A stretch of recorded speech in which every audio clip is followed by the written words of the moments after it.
Ladies and gentlemen, gather round for a tale of digital danger and cyber shenanigans. Welcome to the internet, where cat videos reign supreme and your personal information is as secure as a chocolate teapot in a sauna.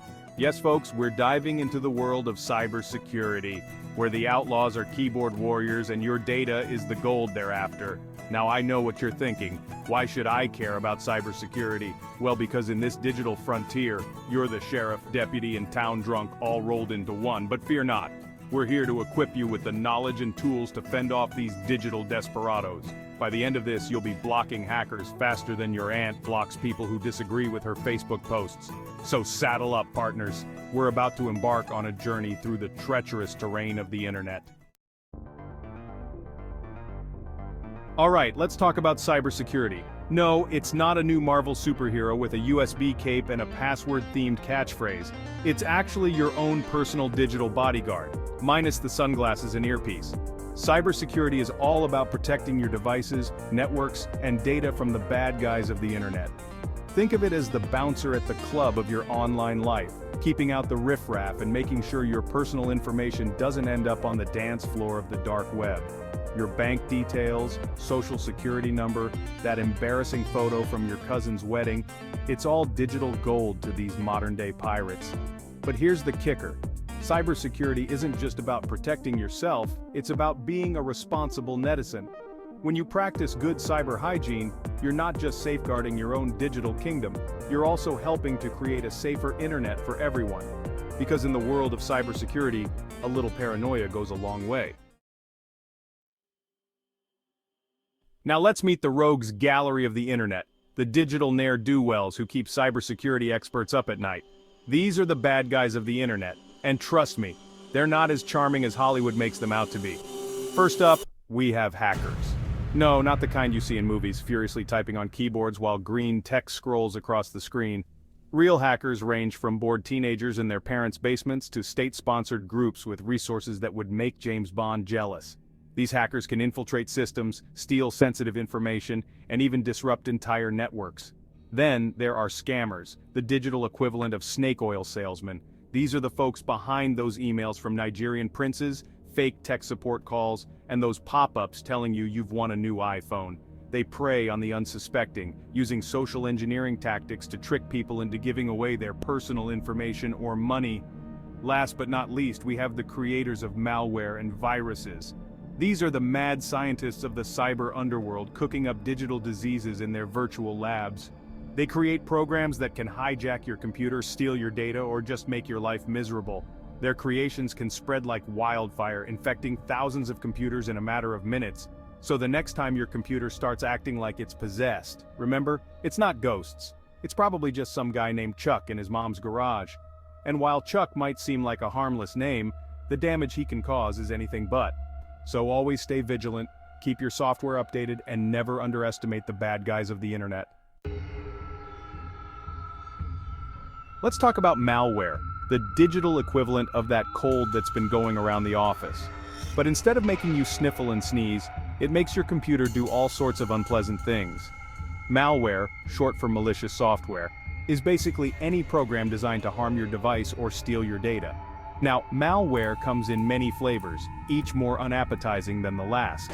You've got your viruses, which spread from computer to computer faster than gossip at a high school reunion. Then, there are worms, which can replicate themselves and spread without any help from you. Trojans pretend to be legitimate software, much like that horse the Greeks used to sneak into Troy. Except instead of soldiers, it's full of digital nasties. So how do you catch this digital disease? Clicking on suspicious links, downloading files from sketchy websites, or not keeping your software updated are all great ways to roll out the red carpet for malware. But don't worry, we'll get to prevention later. For now, just remember, if your computer starts acting like it's had one too many at the digital pub, it might be time for a malware checkup. Section 5. Phishing, don't take the bait.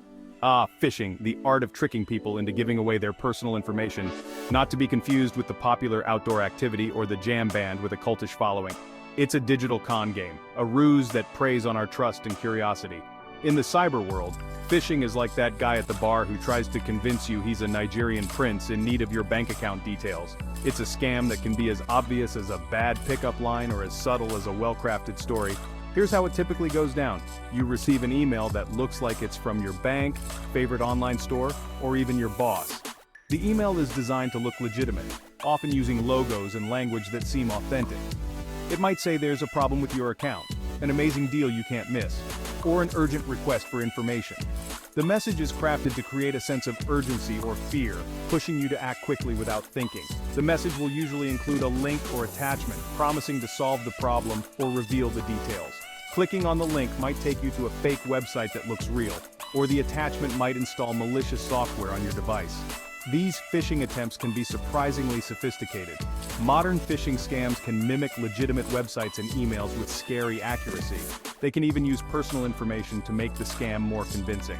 So how do you avoid taking the bait? First, remember that legitimate organizations will never ask for sensitive information via email. If you're not sure, contact the company directly using a phone number or website you trust. Always double-check the sender's email address and look for any signs of tampering. Stay vigilant, folks.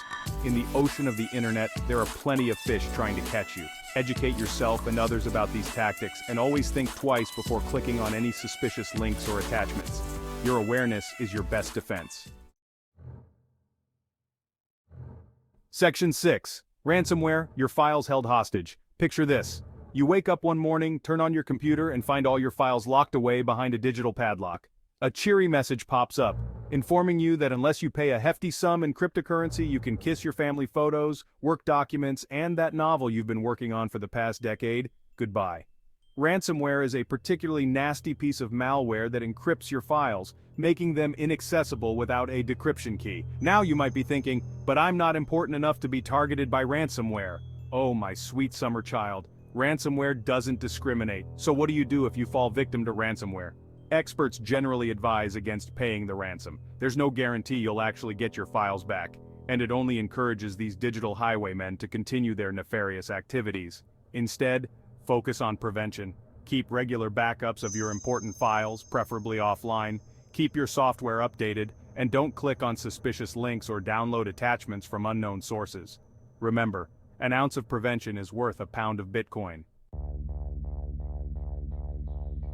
Section 7.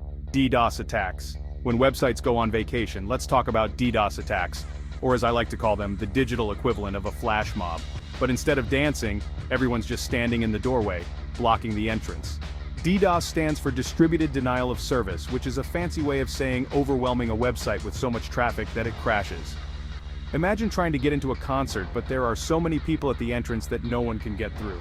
Here's how it works. The attackers use a network of compromised computers, often referred to as a botnet, to flood a target website or online service with an enormous amount of traffic.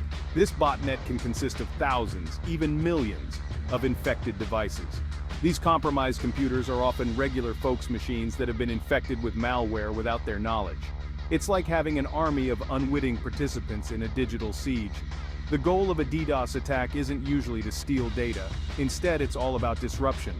By making a website or service unavailable, attackers can cause financial losses, damage reputations, or just create chaos for the lulz. Sometimes it's even used as a smokescreen for other malicious activities. So by practicing good cyber hygiene, keeping your software updated, using antivirus programs, not clicking on suspicious links, you're not just protecting yourself, you're also making sure your computer isn't drafted into some hacker's digital army. Regularly updating passwords and using multi-factor authentication can also add layers of security. And let's face it, the last thing we need is more zombies, digital or otherwise. A well-protected computer is like a well-guarded fortress, keeping the digital zombies at bay and ensuring the internet remains a safer place for everyone. Section 8. Armor up, protecting yourself online. Alright, digital warriors, it's time to suit up and protect yourselves from the cyber baddies we've been talking about. Think of this as your superhero transformation sequence, except instead of spandex and capes, we're talking firewalls and antivirus software. First things first, antivirus software. This is your first line of defense, like the moat around your digital castle. It scans your system for known threats and can often prevent malware from installing itself, but you need to keep it updated. Next up, firewalls. These are like the bouncers of your digital nightclub, deciding who gets in and who gets kicked to the curb. They monitor incoming and outgoing traffic, blocking suspicious activity. Most operating systems come with built-in firewalls, but you can also get third-party ones for extra protection. But wait, there's more. Don't forget about your router. This unassuming box is your gateway to the internet, and it needs protection too. Change the default password, enable encryption, and keep its firmware updated. Because let's face it, all the antivirus software in the world won't help if someone can just waltz in.